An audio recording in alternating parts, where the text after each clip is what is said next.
Vamos dar início, né, Fabiano, Daniela. Bom dia, sejam todos bem-vindos. Em nome de toda a nossa diretoria, depois eu vou passar a palavra para o Volmir, que eu vi que ele chegou aí. Em nome de toda a nossa diretoria, quero dar as boas-vindas a todos, convidar vocês a seguir as nossas redes sociais, acessar o nosso site e acompanhar aí todas as atividades que a gente tem até o final do ano, elaboradas com muito amor e carinho para todos vocês. E hoje, né, dando continuidade ao nosso programa em conjunto com o Círculo, programa Gente Cuidando de Gente. Olha só que já a chamada dele é linda. Mas antes eu preciso agradecer com todo o amor também os nossos patrocinadores de gestão que nos acompanham mensalmente, acreditando e confiando na entidade. Então, agradecer a Advance, o Círculo Saúde, Detela, Emercor, Marco Polo, Metadados, ProAlt, Protesul, Empresas Randon, Rodóio, Cimex e UX. A RH Serrana está aí no mercado há 32 anos, conectando pessoas e organizações e evoluindo juntos. E essa parceria com o Círculo traz bem esse conceito, gente cuidando de gente. E esse mês, o encontro desse mês aborda rosa, azul e todas as cores. Como é importante a prevenção. Então, a gente vai estar aí com o Fabiano de Favre, enfermeiro coordenador do Centro de Oncologia do Círculo, e a Daniela Capes, desculpa, Daniela, nutróloga e oncologista do Centro de Oncologia do Círculo. Mas antes de passar a palavra para eles, eu quero convidar o Volmir, o nosso presidente, a dar as boas-vindas, e depois também o Wagner, diretor de mercado do Círculo. Bom dia a todos, tudo bem? Agradeço ao Fabiano e à Daniela pela disponibilidade de estar dividindo conosco aqui um assunto de fundamental importância, especialmente nesse mês, né? Esse mês de outubro e o mês de novembro também, que reforça muitos cuidados com a saúde. Agradecer também a nossa forte parceria com o Círculo, né? Que nos ajuda no dia a dia, né? Então, muito obrigado a todos e um excelente evento a todos. Wagner Barella, fique à vontade, faça as suas considerações. Bom dia a todos. Eu gostaria, em nome do Círculo Saúde, agradecer a todos os esforços que vocês têm feito para salvar vidas desde o início da pandemia.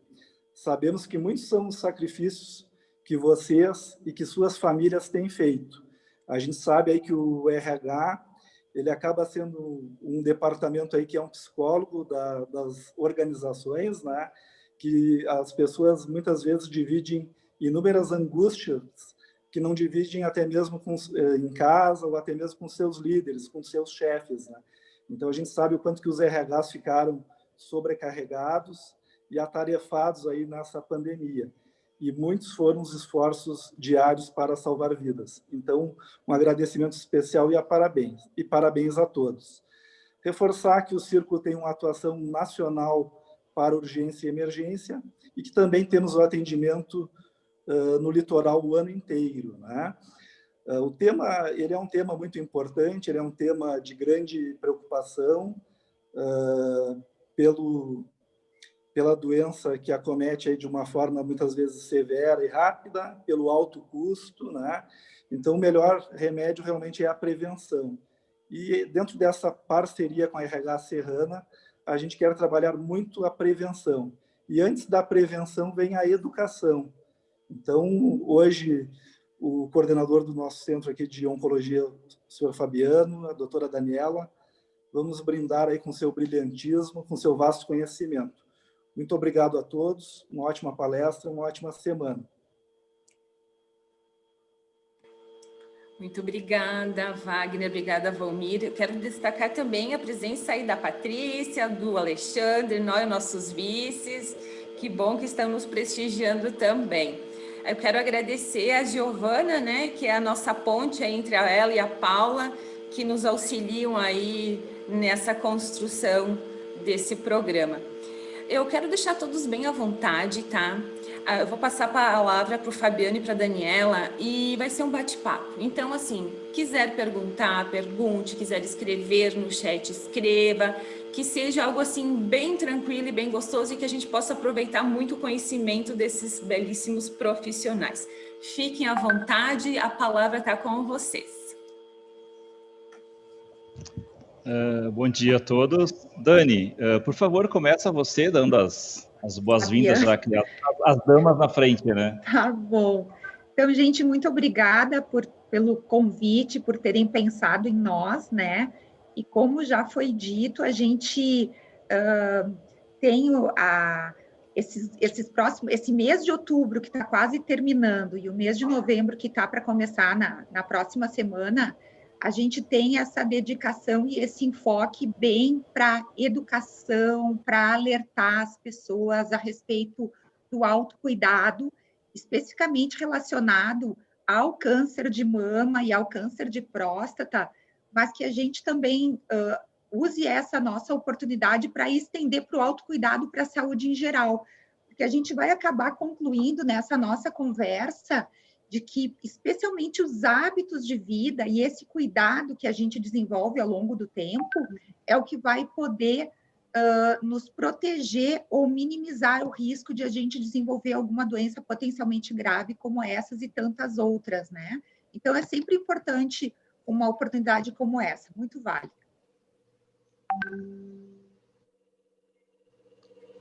Também gostaria de agradecer o convite, então, e a oportunidade de estar aqui falando, né, com a população em geral, com colegas de trabalho, sobre a questão do câncer, né? Então, como a doutora Daniela comentou, realmente o principal enfoque hoje aqui é a discussão, mas trabalhando e reforçando bem a questão da prevenção, né, da promoção e a educação em saúde. Claro que nós podemos estar falando de algumas questões de tratamento, se for a dúvida de alguns dos participantes, mas realmente o foco é fazer um bate-papo bem interativo, bem, né, informal ali, conforme o pessoal vai perguntando, mas abordando bem essa questão da prevenção, promoção e a questão da educação. Então, dúvidas, por favor, né, podem colocar ali no chat que a gente vai tentar, então, respondê-las, então. Podemos lá, então? Bom, o que a gente pensou, né, pessoal? Não tem como começar a falar sobre algum assunto se não contextualizar ele, né?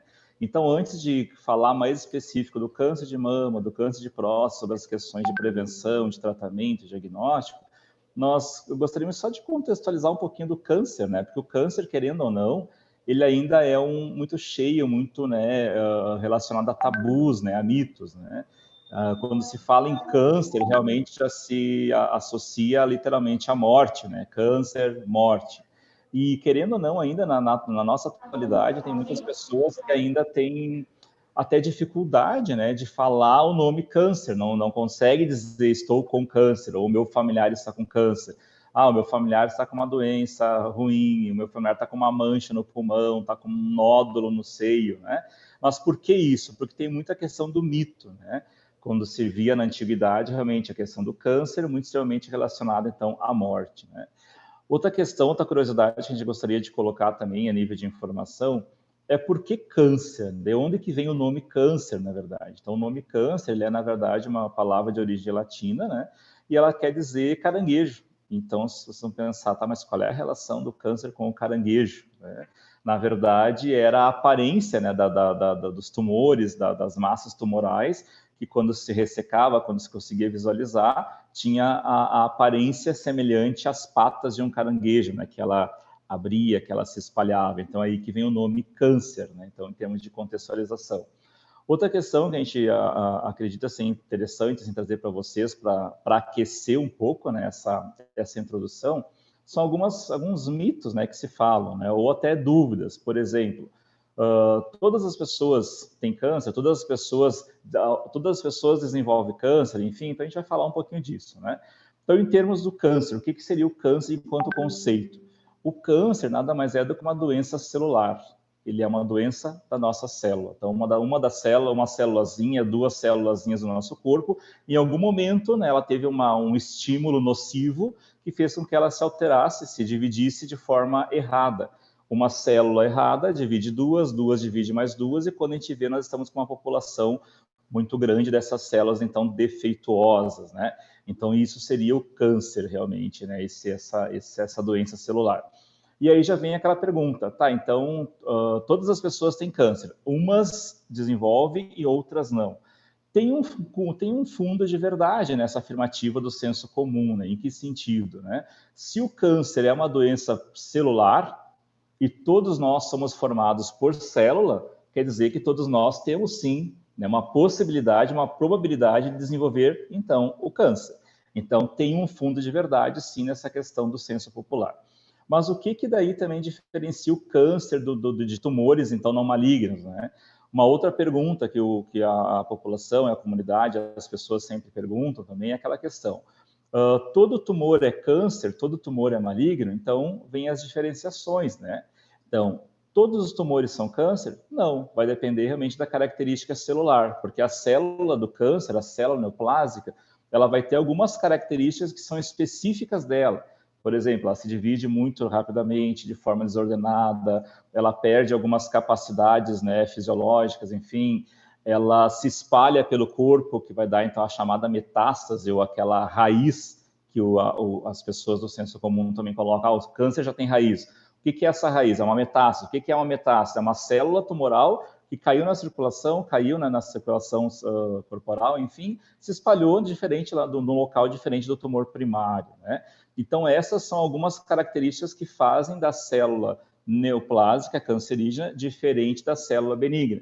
Então, respondendo àquela primeira pergunta, todo tumor é câncer? Não, depende da característica celular, né? Então, a gente deu esse apanhado geral, realmente só para contextualizar um pouquinho, né, do que é o câncer, né? Alguns mitos, alguns tabus e algumas características da célula, então, neoplásica. Então, Dani, quer dar continuidade? Complementando isso tudo que o Fabiano falou, né? O que eu acho bem importante, aproveitando essa questão do Outubro Rosa e do Novembro Azul, né? Se a gente for ver, todas essas campanhas, elas são muito focadas, talvez muito mais no diagnóstico precoce do que até mesmo na prevenção das doenças, que são duas coisas diferentes, né? Então, o diagnóstico precoce é a gente conseguir diagnosticar uma doença, qualquer que ela seja, mas no caso específico do câncer de mama e do câncer de próstata, num estágio inicial. Porque quando isso é conseguido, a chance de cura, a curabilidade desse paciente, ela é muito maior do que quando o tumor ou a doença é diagnosticado numa fase mais avançada. Mas a gente precisa, além de ter todo esse envolvimento do diagnóstico precoce, a gente também tem que trazer para o lado da prevenção, que aí seriam as atitudes que a gente vai adotar para tentar blindar o nosso corpo do desenvolvimento de uma doença, que são coisas que se complementam, mas não são iguais, né? E às vezes muitas pessoas confundem.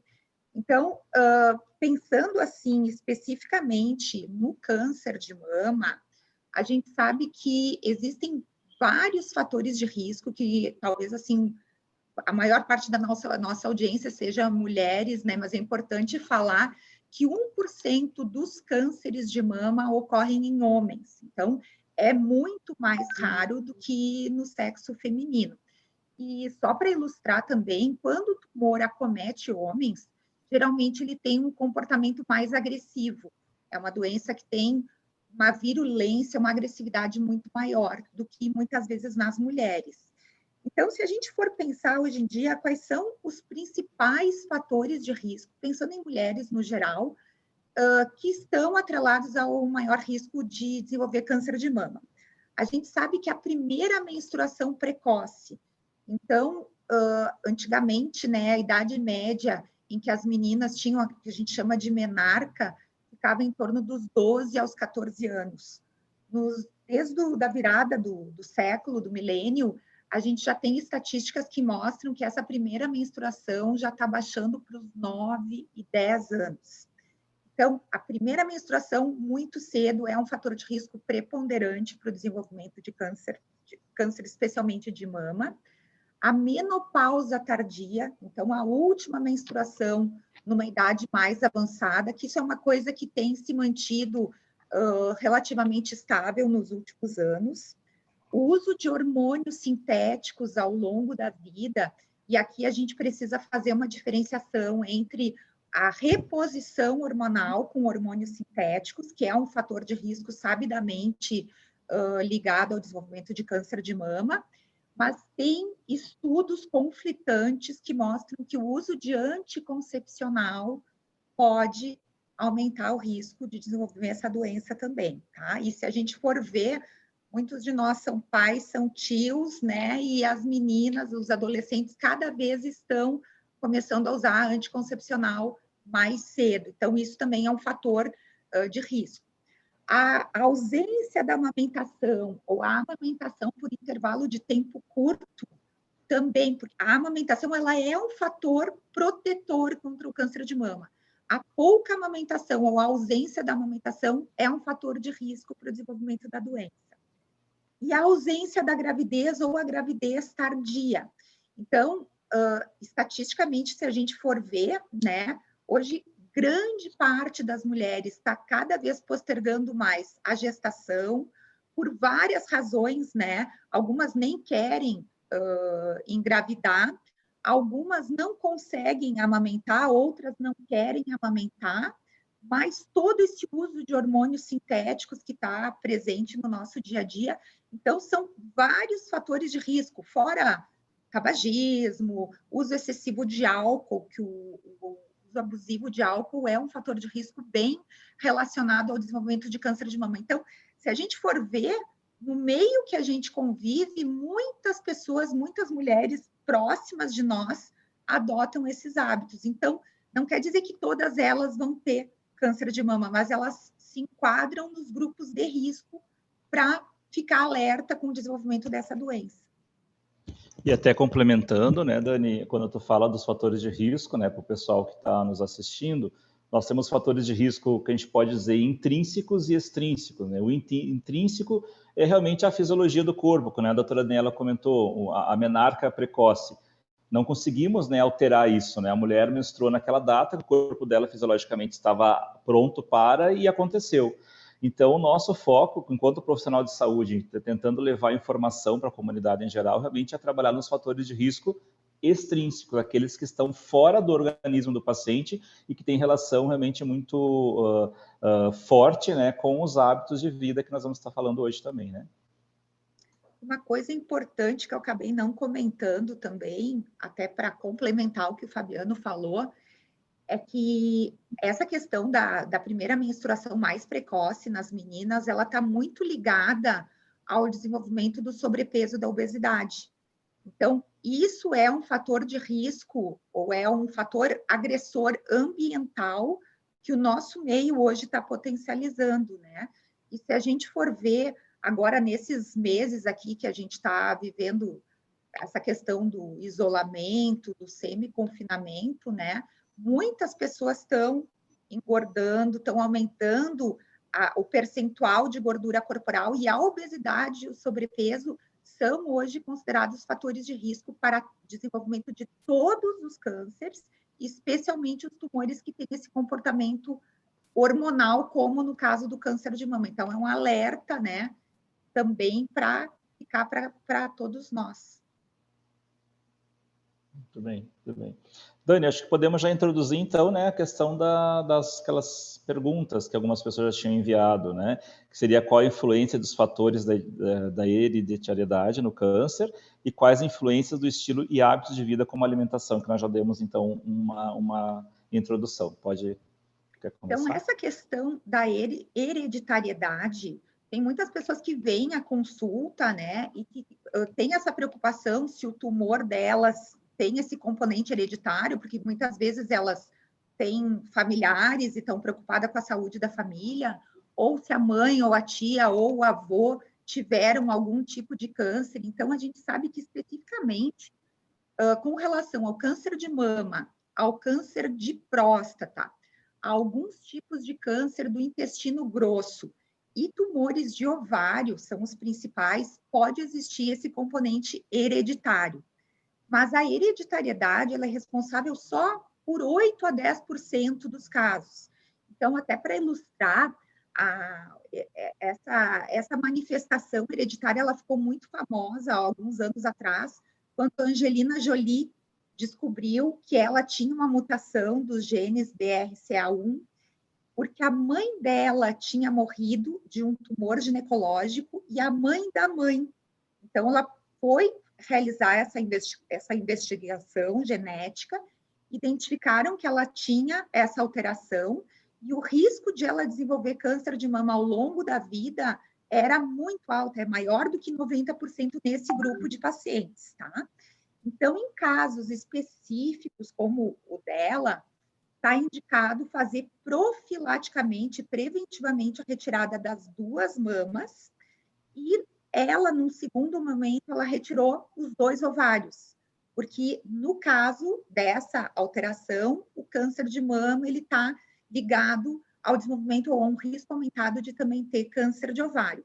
Mas para tranquilizar todos nós, né, a gente sabe, de novo, que a minoria desses casos tem esse componente hereditário, a maioria tem essas relações ligadas aos hábitos e ao estilo de vida.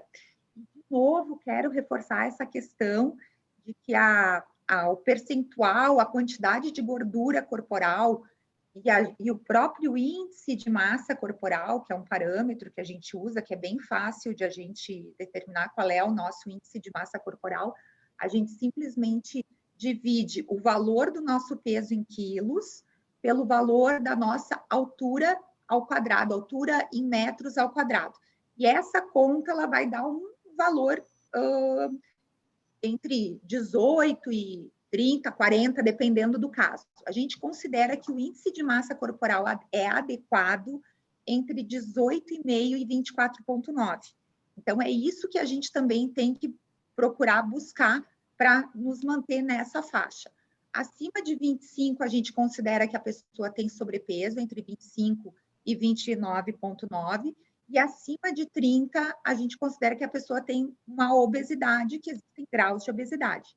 E quanto maior é essa adiposidade, maior é o risco de desenvolver vários tipos de câncer, inclusive o câncer de mama e o câncer de próstata também. A gente já faz aquele link bem com a alimentação também, né, Dani? Tu pode reforçar, vamos reforçar, acho, também, né? A gente chama, de certa forma, que a alimentação que a gente adota no mundo ocidental, a gente chama ela de uma alimentação inflamatória. Então, essa alimentação inflamatória, ela seria composta por alimentos que agridem o nosso corpo. Então, vamos dar alguns exemplos, né? Alimentos ultraprocessados, industrializados, ricos em açúcar refinado, exemplo típico, refrigerante, né? Mas alimentos com excesso de carboidratos simples. Então, aqui na nossa região, a gente tem toda a questão do consumo exagerado de alimentos à base de farinhas e açúcar, né? Com adição de gordura hidrogenada. Então, todos esses alimentos em associação ao sedentarismo, que é uma outra coisa, né? O sedentarismo também é um fator de risco para o desenvolvimento de todos os cânceres, e a atividade física regular nos protege. Então, a gente compatibilizar isso também é importante. Então, é como se a gente, comendo dessa maneira, né? Exagerando da bebida alcoólica, que também agora, nessa questão de março para cá, muita gente tem exagerado no consumo de álcool. O sedentarismo, né? Mais a questão de fatores até ambientais estressores, né? Então, tudo isso vira uma bola de neve e propicia com que o nosso corpo gere esse processo inflamatório. Então, como o Fabiano falou, né, que o câncer é uma doença celular, do momento em que a gente nasce, todos os dias as nossas células elas estão se dividindo, elas estão se replicando. E existe um controle de qualidade no nosso corpo, que à medida que a gente produza uma célula com defeito, se os nossos mecanismos de controle de qualidade funcionam de uma maneira adequada, esse controle de qualidade ele vai lá e tira essa célula ou esse conjunto de células da nossa linha de produção. Então, todos esses hábitos e esses aspectos que geram esse processo inflamatório no nosso corpo, eles diminuem a eficácia esse nosso também controle de qualidade e aumenta-se o risco de se ter um grupo de células que vão ser produzidas de uma forma errada. E como o Fabiano falou, uma célula viram 2, 2 viram 4, 4 viram 8, e aí, ou 16, né? E aí, quando a gente vê, a doença está estabelecida. Então, o ideal sempre é a gente chegar antes disso tudo acontecer, é tratar anteriormente a origem da doença. E de que maneira, né, Dani, realmente adotando hábitos de vida saudáveis, né? Então, essa é o que está na nossa mão, né? Penso que a ideia central, se nós conseguimos reforçar isso com o nosso público que está nos escutando, já estamos, assim, muito contentes, né? Contentes, porque realmente é o que está na nossa mão. O que está na nossa mão? É o nosso comportamento de alimentação, o nosso comportamento de realizar ou não uma atividade física, o nosso comportamento de atuar ou ter um fluxo de trabalho, uma vida menos estressante, com menos fatores estressantes, né? Então é isso que nós estamos falando dessa prevenção. Aí a gente nem falou em detecção precoce, né, Dani? Fabiano, a Patrícia Reck manda uma pergunta aqui no chat, se existe alguma relação ou predisposição de quem já teve um câncer ter outro.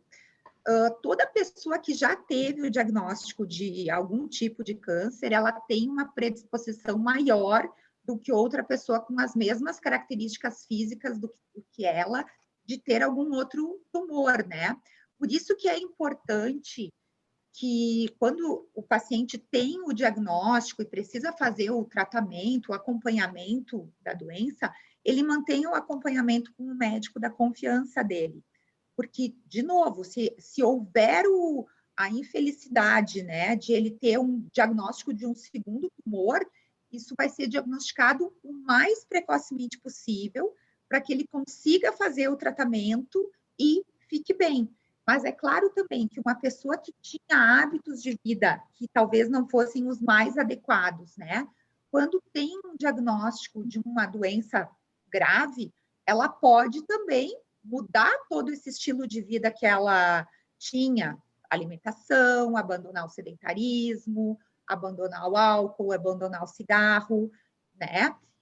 Então, isso tudo em conjunto é muito importante. E o que tu colocas também, né, Dani, a questão desse vínculo com a equipe de acompanhamento, né? Até para o pessoal que nos assiste saber, né, no nosso centro de oncologia, quando a gente trabalha com os nossos pacientes, a gente sempre fala que nós temos um tripé para o sucesso ali desse tratamento, para correr, né, da melhor forma possível. O que seria esse tripé? Realmente a pessoa estar, como que ela está com ela mesma, então a gente, né, ela com a sua mente, como eu enfrento isso nesse momento de vida, o que esse momento de vida está trazendo para mim olhar, quais são as reflexões que eu faço e como que eu enfrento, o eu com a minha rede de apoio, que seria eu com a minha família, com o meu círculo de amizade, com os meus amigos, com o meu local de trabalho, porque querendo ou não, somos animais sociáveis, né, sociais, então precisamos dessa rede de apoio. E o último pilar que a gente sempre gosta de reforçar com os nossos pacientes é realmente o eu com a equipe de saúde, que é esse vínculo, então, que a doutora Daniela coloca, né? Essa importância do paciente, do usuário, se sentir seguro, sentir confiança no seu médico, na sua equipe, né? De enfermeiros, de farmacêuticos, psicólogos, enfim, para conseguir realmente, assim, ter aquela abertura de falar sobre as suas dúvidas, falar sobre os seus anseios, falar que talvez não queira mais tratar, está com receio de fazer tratamento, ou identificou tal possibilidade, o que a gente acha. Então, bem isso que a doutora Daniela coloca, né? A questão de ter o vínculo com a equipe para conseguir fazer esse segmento da melhor forma possível, né? E a gente, Daniela, Fabiano, tem mais uma pergunta. É possível reduzir o impacto dos hormônios no organismo? Pois me parece que eliminar o uso é mais difícil. Foi a Patrícia que perguntou. Isso assim, eu não quero que fique todo mundo em pânico, né? Mas se a gente for pensar, todo esse uso abusivo, muitas vezes, de hormônios sintéticos, né? E hoje em dia, todo mundo aqui usa sabonete, usa shampoo, toma água, muitas vezes até da rede pública, né? Porque ela tem, do ponto de vista sanitário, uma qualidade adequada. Todos esses produtos, eles contém hormônios, tá? Então, isso aí é um desafio para todos nós e é um desafio para a medicina, tá? Porque é muito difícil, tá? Tinturas, cosméticos, produtos alimentícios, o sabão de roupa em casa, o amaciante, todas essas substâncias, elas contêm substâncias que a gente chama de disruptores endócrinos, tá?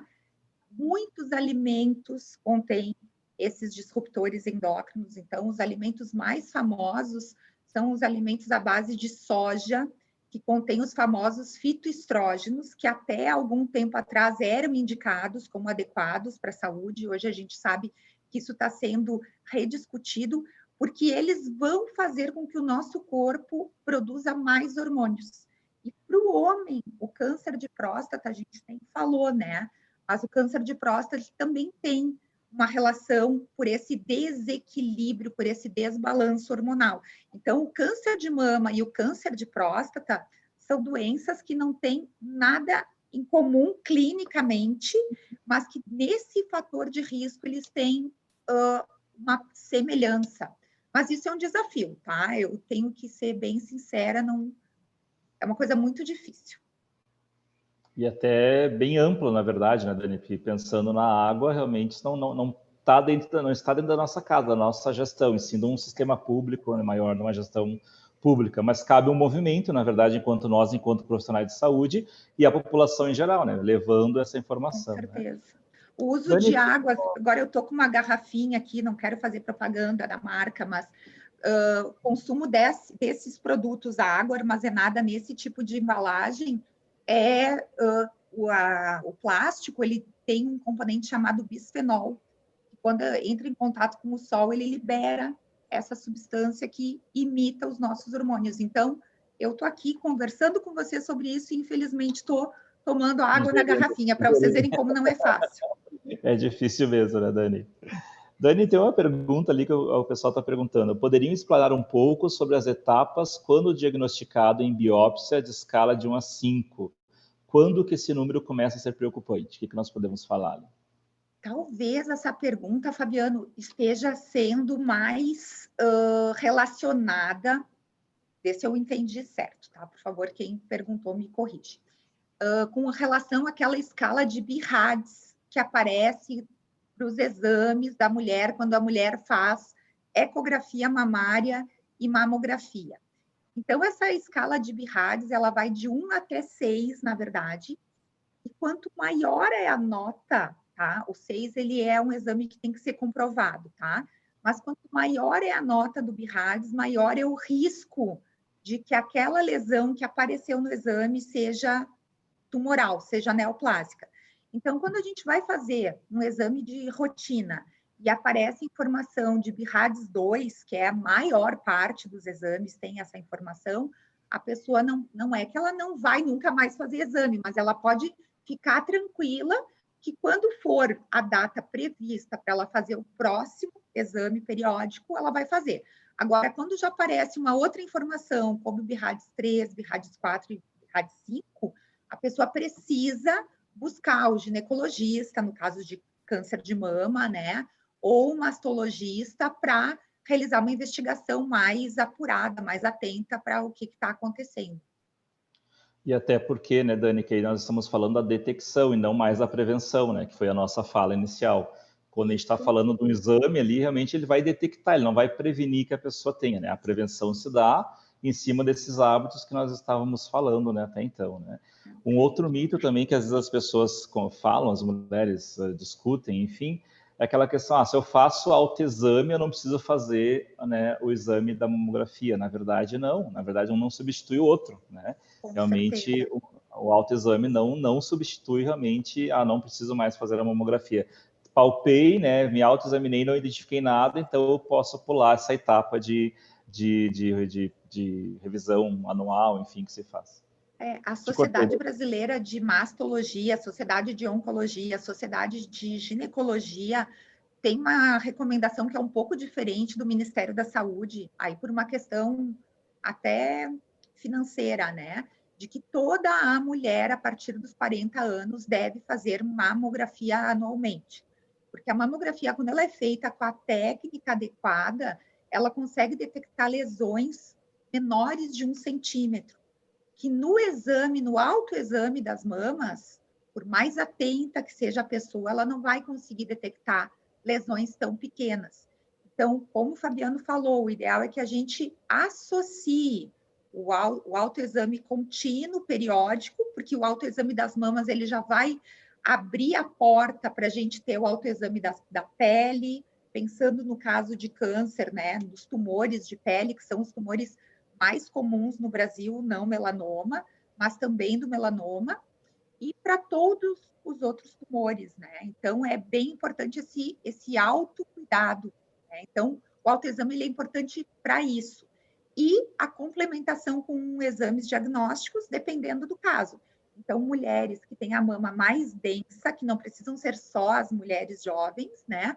Vão complementar a mamografia com a ultrassom, a ecografia mamária, e dependendo da faixa etária, só a mamografia anual, ou se aparecer uma informação de BIRADS 3, por exemplo, né, que é uma lesão assim que ficou meio em cima do muro, vamos dizer, tem que repetir o exame num intervalo de tempo menor, que aí se preconiza que faça em 6 meses.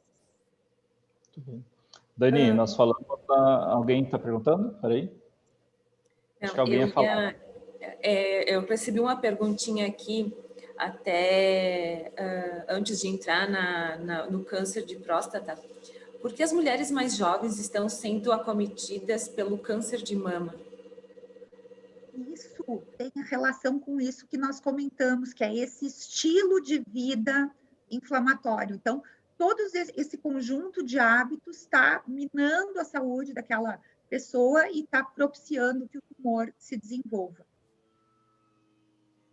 De novo, né, o foco no comportamento, né? E talvez, pessoal, por isso que nós identificamos o quão difícil é realmente, né, essa prevenção do câncer. A gente brinca, né, e fala na saúde que nós gastamos um valor muito grande em tratamento, quando realmente o nosso foco deveria ser, nossas forças deveriam ser para a prevenção mesmo. Mas por que é difícil essa prevenção? Porque perpassa muito pela decisão, pela escolha do ser humano, do indivíduo, em realmente querer ter esse hábito. Querer e, ao mesmo tempo, conseguir. Né? Que tem a questão de uma alimentação mais saudável. Bom, talvez ele vai gastar mais com essa alimentação mais saudável, então tem que contrabalancear tudo isso, né? Mas, de novo, né, a questão, por que é difícil? Porque mexe em comportamento. É mais ou menos parecido com o uso do cinto de segurança, né?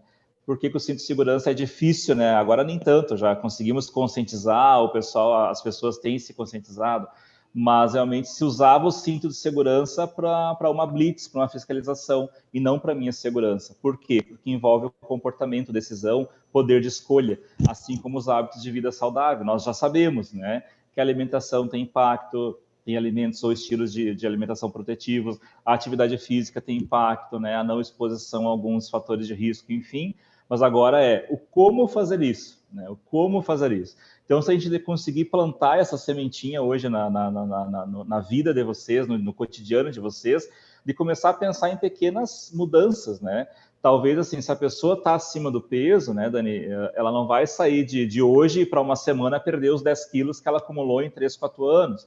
Mas daqui a pouco, assim, bom, quanto eu posso perder nessa semana? Quanto eu posso eliminar? O que eu posso modificar gradativamente? Não ingiro, não tenho uma ingesta hídrica tão suficiente. Bom, eu não vou sair tomando 2 litros de hoje para amanhã se eu nunca tomo. Mas daqui a pouco, de 500 ml, eu vou passar para 750, vou tomar uma garrafinha a mais. Então, são pequenos detalhes que vai fazendo essa mudança do comportamento, né?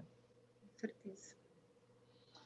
Dani, acho que podemos, então, falar um pouquinho da próstata, né? Porque nós temos alguns homens na sala, né? E até porque não é só para o homem, realmente as mulheres têm um marido, têm um irmão, têm um pai, têm um avô. Da mesma forma, quando a gente fala em câncer de mama, não é só para as mulheres, porque os homens têm as suas mães, suas irmãs, suas esposas, as suas filhas ou, né, enfim, qualquer outro familiar e conhecidos, né? Falar um pouquinho dos sintomas, Dani? Depois eu falo um pouquinho dos tabus, Dani, né?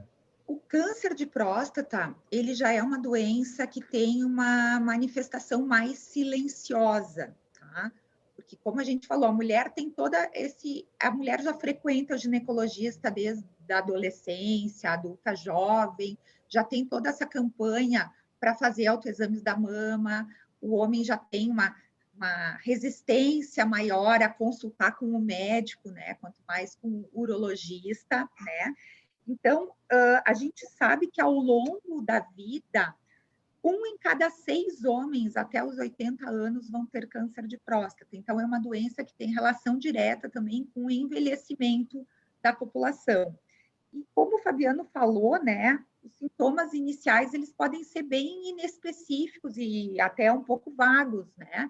Então, podem se confundir no primeiro momento com aumento simples da próstata, que é a chamada hiperplasia prostática benigna, que não tem nada a ver com o câncer, né? Mas um dos primeiros sintomas ou sinais que aparece é a diminuição do jato urinário. Outra coisa que está muito associada é o desenvolvimento de noctúria. Então, o homem começa a acordar mais vezes durante a noite para urinar. Muitas vezes ele também vai desenvolver aquele gotejamento pós-miccional. Então, ele urinou num jato único e depois, no final, saem aquelas gotinhas, né? Pode ter sensação de esvaziamento incompleto da bexiga. Então, urina, passa um pouco, precisa voltar e esvaziar a bexiga completamente. Às vezes, em casos mais avançados, a doença pode se manifestar até com dor pélvica. Em casos mais avançados ainda, pode se manifestar com aumento do volume da bolsa escrotal. Mas, de novo, então, são todos sintomas que podem ter relação com outras patologias e que, geralmente, quando tem essa manifestação, a doença já se encontra num estágio mais avançado. Então, fazendo a comparação, né, entre o quanto a mamografia para a mulher é importante na questão de detectar lesões precoces, o exame da próstata em conjunto com a dosagem do PSA, que é o antígeno prostático específico, ele tem a capacidade de detectar precocemente essas alterações. E aí, dependendo do estágio em que a doença se encontra, o paciente vai fazer o tratamento inicial e, na maior parte das vezes, o tratamento já é curativo, né? Ele não fica com doença residual depois do tratamento, que é uma coisa bem importante, né? E aí vem toda a questão, né, reforçando o que a Dani coloca, da diferença realmente da procura pelos serviços de saúde, pelas suas maneiras de melhorar a sua saúde entre o homem e a mulher, né? Como a Dani comentou, a mulher desde o início já começa no seu ginecologista, já tem um acompanhamento. Se ela teve um filho, supõe-se que ela teve esse acompanhamento do seu pré-natal, enfim. E o homem acaba ficando sempre meio que segundo plano ali, né? Ele fica sempre nas margens desse processo de cuidar da minha saúde. E o ano passado foi interessante, porque nós fizemos esse mesmo trabalho de palestras, enfim, embora foram presenciais. Nós trabalhamos muito essa questão da imagem construída do homem até o dia de hoje. Então, assim como a mulher tem toda uma carga, né, social, da progenitora, da mãe, da cuidadora, né, enfim, ao homem também, desde os primórdios, se a gente for fazer uma alusão até histórica e bíblica, não relacionada a religiões, mas realmente ao livro Bíblia, né, o que ele fala, né? E quando o homem foi expulso lá do paraíso, o que o Criador falou para a sua criação, que é a sua criatura, né, criada, que era o homem. Do suor do seu rosto, né, comerás do suor do seu rosto. Ou seja, ali já se criou uma imagem do que seria o papel do homem, que era um papel de sair, trabalhar, prover o sustento da sua casa, da sua família.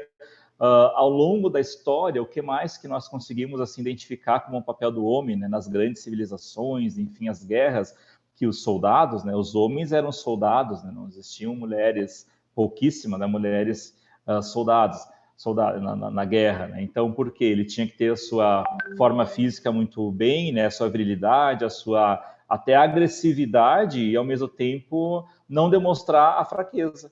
E esse não demonstrar a fraqueza está, inclusive, realmente dizer que está doente, dizer que está com a dor, dizer que está impossibilitado de. Então, com certeza, essa dificuldade ou esse tabu que se tem do homem ir ao seu urologista, ou até um médico clínico geral, o seu cardiologista, fazer a revisão anual, que seja, mas realmente vem da onde? Vem da história. Historicamente foi construído esse papel. Então, cabe nós, também, enquanto profissionais da saúde, estarmos aqui com um grupo, aqui que nem vocês, estarmos proporcionando essa discussão realmente assim, olha, podemos fazer diferente. Talvez o papel do homem estipulado ou esperado há anos atrás, hoje em dia ele foi ressignificado, teve uma nova roupagem, né? Então, o homem, sim, ele deve, né, recomenda-se, né, que ele se olhe, cuide da sua saúde, realmente procure o seu um profissional de saúde, faça a sua revisão anual, diga que não está legal, talvez acho que é o fator mais dificultador desse tratamento, dessa prevenção e dessa detecção precoce do câncer de próstata, né, Dani? Eu acho que travou um pouquinho, Dani.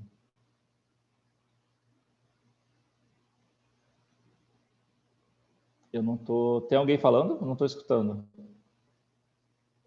Estou te ouvindo agora. Não, agora sim. Eu acho que deu uma travadinha aqui, então. Tranquilo. Mais algumas perguntas? Falamos do tabu, que é importante, da prevenção.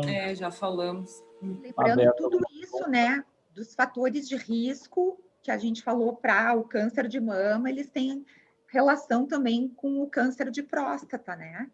Então, quando a gente adota esse estilo de vida saudável, ele vale para todas as doenças oncológicas, para as doenças cardiovasculares, metabólicas. Então, é investir na nossa saúde, né? Isso é bem importante, né, Dani? Que às vezes também existe um outro mito, assim, que eu vou parar de fumar para não ter câncer de pulmão. E, na verdade, não, é aquilo que a doutora Daniela coloca. A adoção de hábitos saudáveis não protege de um tipo de câncer, né, mas sim de outros. Eu parando de fumar, eu vou deixar de ter câncer de pulmão com uma maior probabilidade, sim, mas o câncer de bexiga também, que está relacionado, né? Então, não é só um tipo, e sim todos os tipos. Porque, lembrando, né, o câncer está lá naquele início daquela célula machucada que passou desapercebida, talvez, pelo nosso controle de qualidade, que a doutora Daniela comentou, e aquela célula machucada, alterada, gerou células filhas machucadas e alteradas, elas geram mais, e quando a gente vê, tem um aglomerado de células realmente dando aquele nome de tumor, então, que é aquele aglomerado de células, então.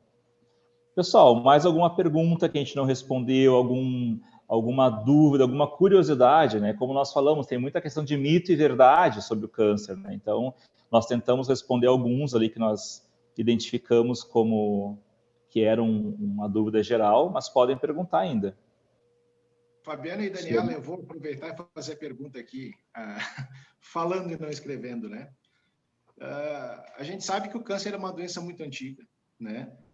E o que vocês atribuem, não sei se vocês têm algum pensamento a respeito disso, né? Medicina, com todas as evoluções que a gente teve e está tendo no decorrer do tempo, o que se refere a ter uma doença tão antiga e ela está com uma incidência muito grande, assim, está cada vez maior, não se consegue parar, né, o câncer. Também não sei se é tão simples assim, né?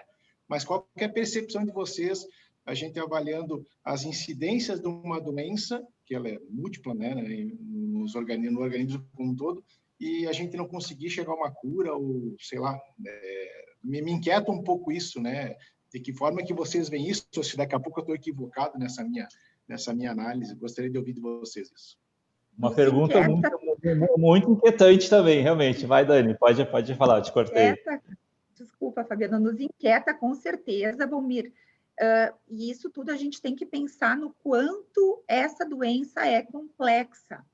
Então, se a gente for ver, nos últimos 20, 30, 40 anos é que começou a se estudar ativamente essa parte da biologia molecular do câncer, que é aquela parte que o Fabiano falou, dentro da célula, porque antes a gente imaginava que o tumor ele estava dentro do órgão. Hoje a gente sabe que é numa estrutura menor e que é o constituinte de todos os nossos órgãos, né?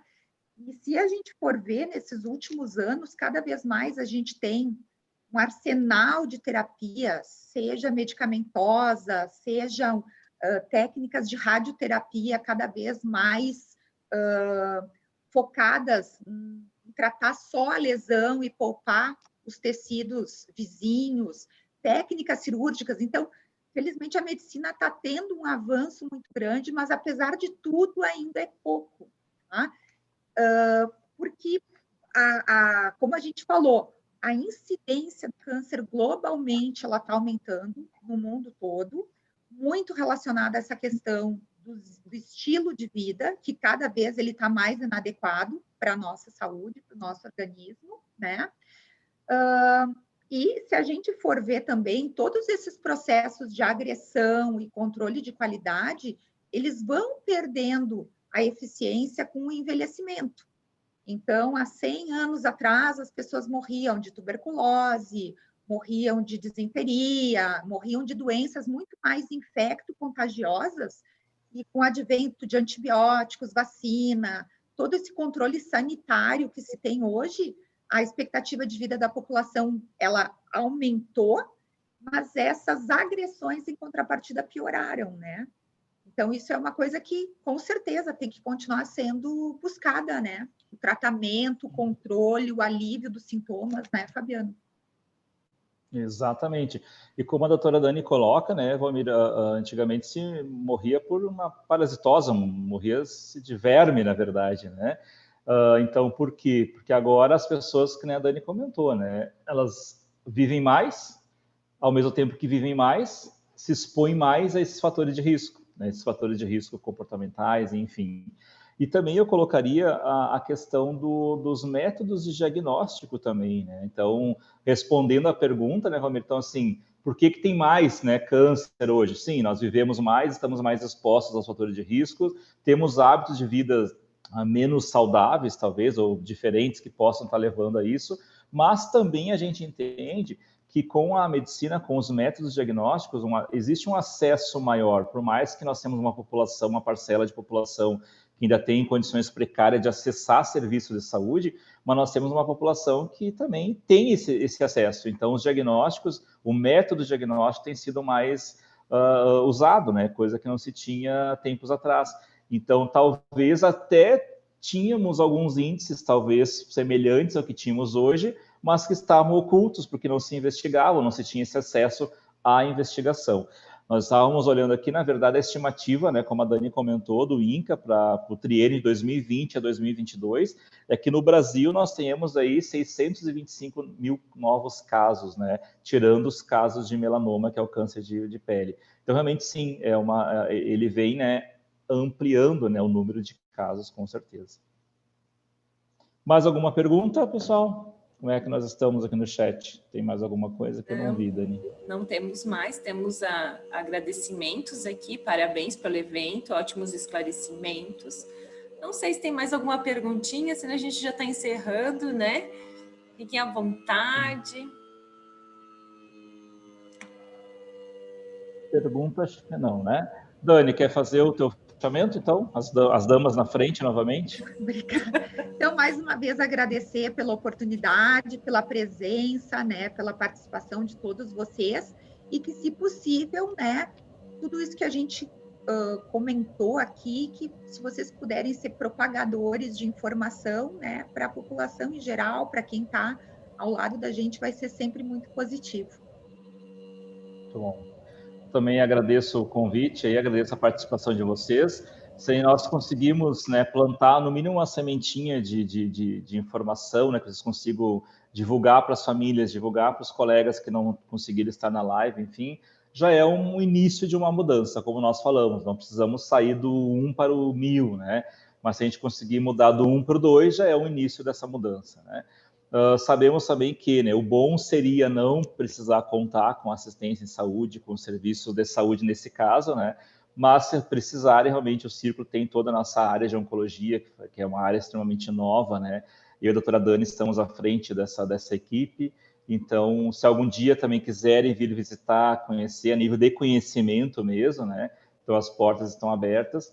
E os nossos pilares dos atendimentos dentro do nosso centro de oncologia, ele perpassa pela segurança, então que o paciente e o familiar se sintam seguros, que receba o tratamento adequado, o melhor tratamento possível, né, dentro da segurança técnica, clínica, microcientífica, enfim. Um outro pilar que a gente tenta trabalhar é a multidisciplinaridade. Então, os nossos pacientes são atendidos por uma equipe multi. Então, nós estamos sempre discutindo os casos, né, desses pacientes de forma multidisciplinar, ou seja, o que a Nutri pode contribuir, o que o psicólogo pode contribuir, o que a farmácia, o que a enfermagem, o que o médico, enfim. Um outro pilar dos nossos atendimentos ali realmente é a resolutividade.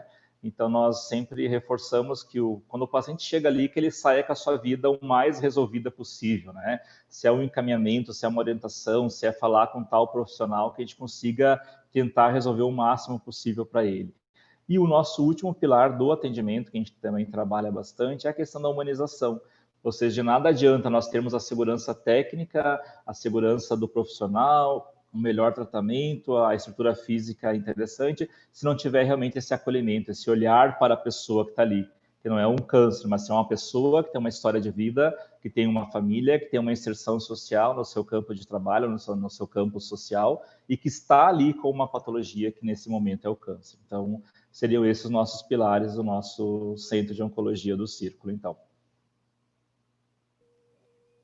Então, em nome de toda a nossa diretoria, eu quero agradecer a presença de todos, agradecer, assim, em especial a Fabiana, a doutora Daniela, que bela explanação, foi muito bom escutá-los, e muitas reflexões, né? A gente olha para si e olha para os nossos. Eu quero agradecer, eu acho que o Volmir vai querer dar... fazer um agradecimento, mas antes disso, quem puder, né, abrir a câmera para eu fazer uma selfiezinha, peço que abram, e ali no final, antes de sair, tem uma avaliação, eu vou colocar ela, e aí antes de vocês saírem, né, do Zoom, avaliem, que a gente fica bem contente, tá? Muito obrigada. E como eu falei lá no início, não esqueçam de seguir as nossas redes sociais e acompanhar tudo que a gente tem aí ainda até o final do ano. Tem muita programação na RH Serrana. Obrigada.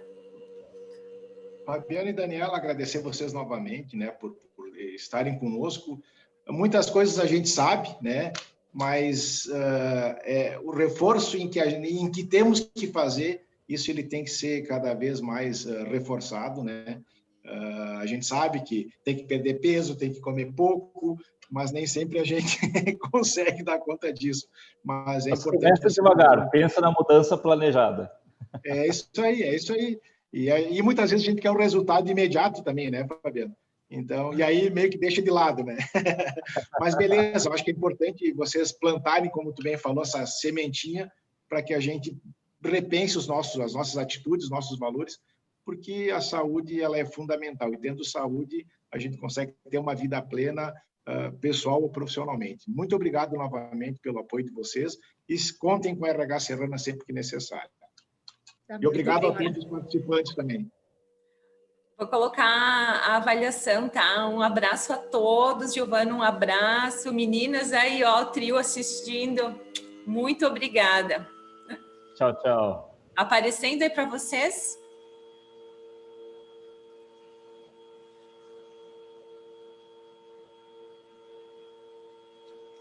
Vocês estão vendo a avaliação? Sim.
Obrigada a todos.